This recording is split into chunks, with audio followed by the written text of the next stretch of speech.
हाँ बच्चों नमस्कार। तो अपनी बात चल रही थी कि वर्तमान उपभोक्तावादी जो संस्कृति है उस संस्कृति में लोग बाजार का अवैधानिक रूप से दोहन कर रहे हैं। अनावश्यक वस्तुओं को लेकर के आ जाते हैं, जिसके कारण आप जानते हैं कि बाजार की जो संपूर्ण व्यवस्था है, देश की जो संपूर्ण व्यवस्था है, वो खराब हो जाती है। आप जानते हैं लेखक ने बहुत वर्ष पहले भविष्य की संभावनाओं को ध्यान में रखकर यह पाठ लिखा। लेखक ने बताया है कि गलत तरीके से बाजार का दोहन करेंगे तो बहुत सारी समस्याएं समाज के सामने आएंगी। आपने तो पढ़ा है कि बाजार का किस तरीके से उपयोग करना चाहिए।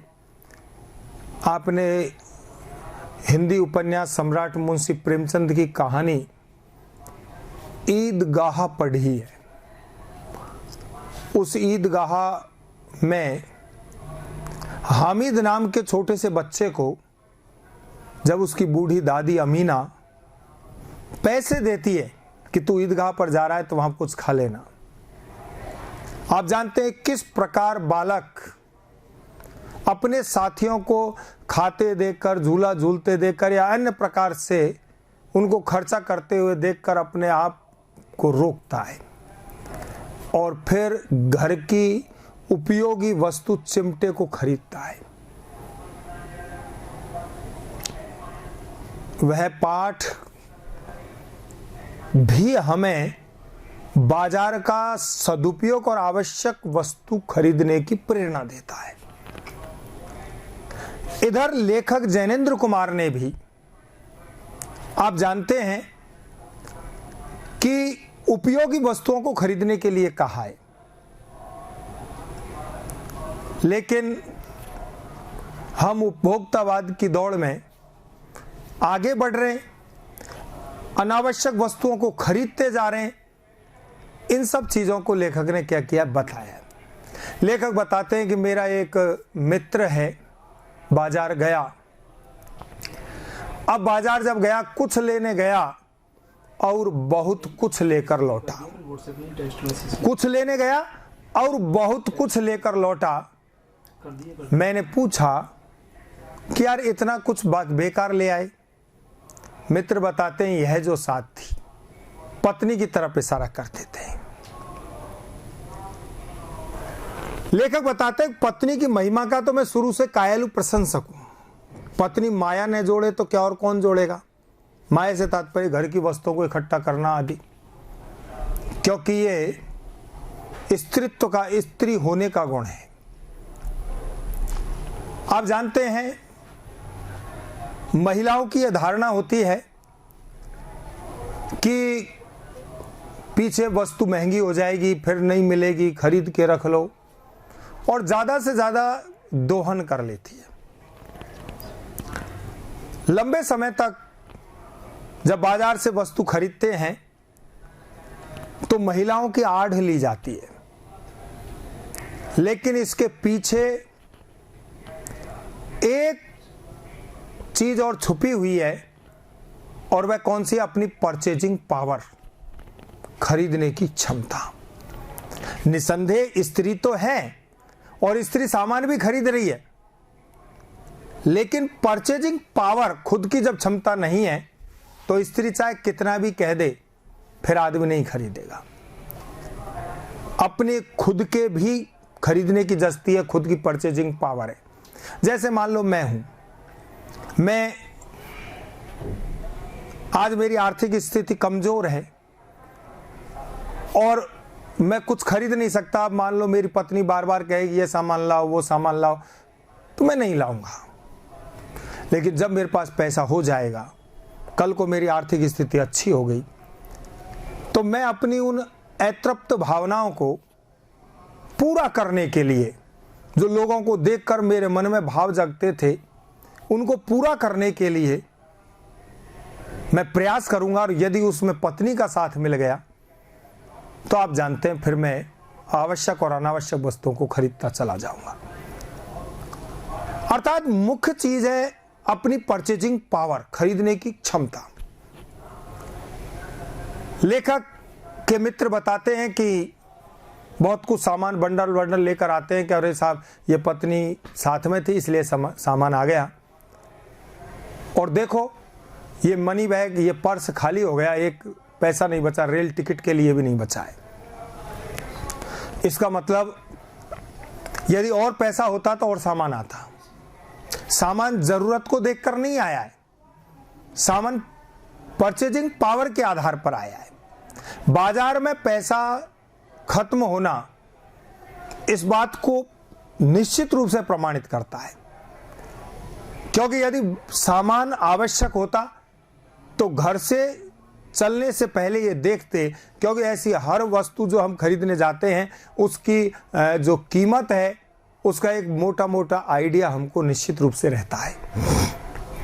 यदि हम उसी वस्तु को बाजार से खरीदते हैं तो पैसा कम पड़ ही नहीं सकता।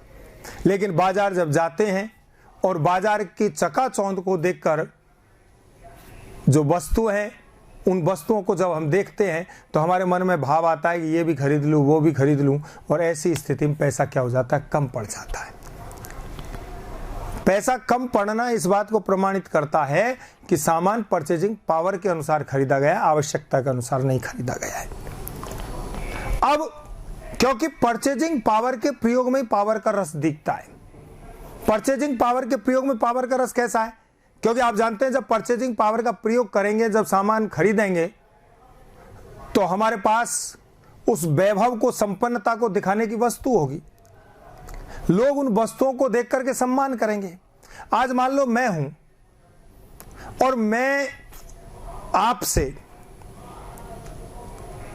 ये बात किसी से कहना मत, आप नहीं तो आप जानते हैं कि ये जो इनकम टैक्स वाले हैं वो मेरे पीछे पड़ जाएंगे। मैं केवल आपसे कहना चाह रहा हूं, मेरे बैंक खाते में तो क्या, लेकिन मेरे पास में ज्यादा नहीं तो कम से कम 1000 करोड़ रुपए का मालिक हूं मैं आज। 1000 करोड़ रुपए। अब मुझे पता है आपको विश्वास नहीं होगा, क्योंकि कई बच्चे तो मुझे जानते हैं। आपको विश्वास नहीं है कि मेरे पास 1000 करोड़ रुपए हैं, लेकिन वास्तव में मैं 1000 करोड़ रुपए का मालिक हूं। अब कई तो यूँ सोच रहे हैं कि अरे 1000 करोड़ रुपए यदि होते तो यहाँ ऑनलाइन में हमको पढ़ाने नहीं आते, फिर तो कुछ अलग ही काम कर रहे होते। आप नहीं मान रहे, लेकिन सोचो, इस गंगापुर से जयपुर रोड की तरफ 5-10 बीघा जमीन जिसकी ऊंची बाउंड्री हो, बीचों बीच एक बहुत बड़ा बंगला हो, 10-20-50 लाख की 2-4 गाड़ियां हो, और बिल्कुल सूटेड बूटेड होकर के, आप जानते हैं 2-4 लाख की घड़ी हो सोने की चैन वाली, ऐसा ही 2-4 लाख का चश्मा हो, महंगे जूते हों, मोबाइल 2-4 लाख रुपए का मोबाइल हो, सभी उंगलियों में सोने की अंगूठियां हो, गले में, गलत सोच रहे हो, चैन नहीं, सोने की सांकड़। फिर इतना पैसा हुबाला हो जाऊंगा जब चैन थोड़ी पहनूंगा, सांकड़ ही लटकाऊंगा, फिर तो मोटे कुंदे वाली हो। और मैं जब गाड़ी से निकल कर जाऊं तो आप, या कहीं उतरूं गाड़ी से तो आप कहेंगे अरे बहुत पैसे वाला है, और कोई मेरे से कहेगा अरे साहब आप तो बहुत पैसे वाले। मैं अरे नहीं, कुछ नहीं है मेरे पास, तो मैं तो गरीब आदमी हूँ। फिर आप कहेंगे अरे तो इतने पैसा वाला होकर के भी गरीब बन रहा है, कितनी नम्रता है। आज मैं कह रहा हूं कि मैं इतने करोड़ का मालिक हूं, आप नहीं मान रहे, और तब मैं कह रहा हूं कि मैं गरीब हूं, तब नहीं मान रहे, क्योंकि पैसे को व्यक्त करने के संसाधन आज मेरे पास नहीं है। जब व्यक्ति के पास वो संसाधन होते हैं तो लोग उसे धन संपन्न मान करके समाज में उसको बिन मांगे सम्मान प्रदान करते हैं। वह कब प्रदान हुआ, सम्मान कब प्राप्त हुआ? जब उसने परचेजिंग पावर का प्रयोग किया। तो परचेजिंग पावर के प्रयोग में पावर का रस है, अर्थात उस शक्ति का आनंद छुपा हुआ है। यह तब छुपा हुआ है जब व्यक्ति उसका प्रयोग करता है। अब कुछ अलग टाइप के व्यक्ति होते हैं जो खर्चा नहीं करते, केवल धन को इकट्ठा करते जाते हैं, धन को जोड़ते जाते हैं, आत्मसंतोषी टाइप के व्यक्ति। लेकिन धन को जोड़ रहे हैं, उनमें से कुछ ऐसे होते हैं जो धन को जोड़ करके केवल इकट्ठा कर लेते हैं, खर्च नहीं करते। ऐसे व्यक्ति महाकंजूस होते हैं, जिनको मक्खी चूस कह दिया जाए तो भी बुरी बात नहीं है। अब आप जानते हैं, जब खर्च करने वाले की भी लेखक बुराई कर रहा है, नहीं करने वाले की बुराई कर रहा है, तो कैसे लोग हैं भाई? धन तो है, लेकिन आप जानते हैं समाज के कल्याण के लिए यदि आवश्यकता हो तो उसे सामाजिक कार्यों में लगाना भी चाहिए, लोगों को दान भी देना चाहिए। दान देने से धन कम नहीं होता। आपके पास काफी पैसा है, कहते हैं कि चिड़ी चोंच भर ले गई सागर घटो न नीर, और दान दिए धन ना घटे कह गए दास कबीर। तो दान देने से धन घटता नहीं है। अब न तो वो दान देते हैं, न वो खर्च ही करते हैं, बिल्कुल ऐसे कंजूस लोग होते हैं। अब लेखक बताते हैं कि मेरे एक मित्र और थे जो बाजार गए, और बाजार गए, सुबह गए, दोपहर को लौटे तो खाली हाथ। मैंने पूछा कि यार तुम लाए तो कुछ नहीं? कि यार कुछ लाने का मतलब था बहुत कुछ छोड़ देना। मैं कुछ छोड़ना नहीं चाहता था, इसलिए लेकर नहीं आया। ये बात भी सही है। आप जानते हैं, जब तक मन स्थिर नहीं हो, जब तक मन में एकाग्रता का भाव नहीं हो, क्या चाहिए क्या नहीं चाहिए, तब तक व्यक्ति गति कर ही नहीं सकता, सामान खरीद ही नहीं सकता है। सामान तो तब खरीद सकता है जब उसे पता है कि मुझे बाजार से क्या खरीदना है। अब लेखक के वो मित्र बताते हैं, दूसरे जो बाजार से कुछ नहीं ला सके, कि यार बाजार है कि शैतान का जाल, ऐसा माल को सजाकर रखते हैं कि बेहया बेशर्मी होगा जो उसमें नहीं फंसे। आप जानते हैं, आपने बड़े से बड़े, एक से एक बड़े बड़े मॉल देखे हैं। रात के समय किस प्रकार से लाइट जगमगाती है, कैसा सौंदर्य है, और वहाँ हमारे जैसा व्यक्ति जब पहुँचता है तो उनका जो सिस्टम है वो अलग प्रकार का है। जाकर शर्ट पूछे कितने की है, 1599 की, 10% डिस्काउंट। अब 1599 का 10% निकालने में दिक्कत आती है हमको। तो पूरा यदि 1600 कह देते तो हम सीधा निकाल देते, 1599। अब आप सोचिएगा। और हम तो ऐसे बाजार से सामान खरीदने के आदी हैं। गंगापुर, आप जानते हैं कि दुकान पर पहुंचे, पूछा ये शर्ट कितने की है, उसने कहा 500 की। मैं कहता हूं 250 दूंगा, एक सीढ़ी नीचे उतर जाते हैं। फिर दुकानदार कहेगा 450 देना है तो दे दे, मैं कहूंगा 300 लेना है तो ले ले, फिर एक सीढ़ी उतर गया। वो तुरंत कहेगा चल ऐसे कर 430 दे जा, फिर मैं कहूंगा चल 330 ले ले। और ऐसे करते करते 360-70 में हम उस शर्ट को खरीद लेते हैं।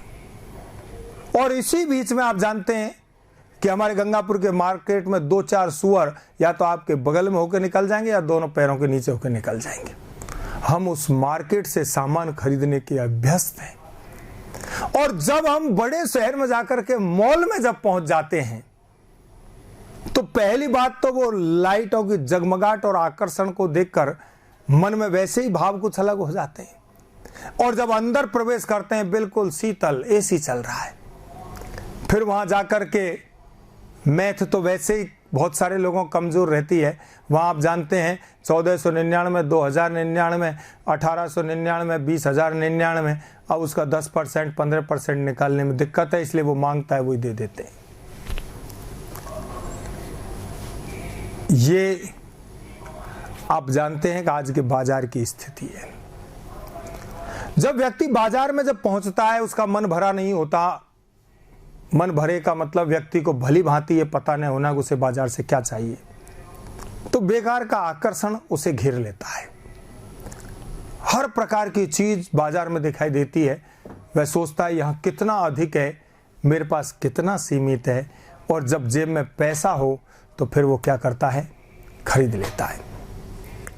कई बार पैसा नहीं हो तब भी खरीद लेता है, क्योंकि आप जानते हैं एक पद्धति और है। और वो कौन सी पद्धति है जो बाजार से सामान खरीद सकते हैं? वो है उधार। कुछ लोग तो भगवान से यही प्रार्थना करते हैं कि धन चाहे मत दीजिए, हे जग के पालनहार, बस इतना कर दीजिए मिलता रहे उधार। अब आगे हम फिर मिलते हैं, आपको इसी पाठ को आगे बताएंगे। तब तक के लिए नमस्कार।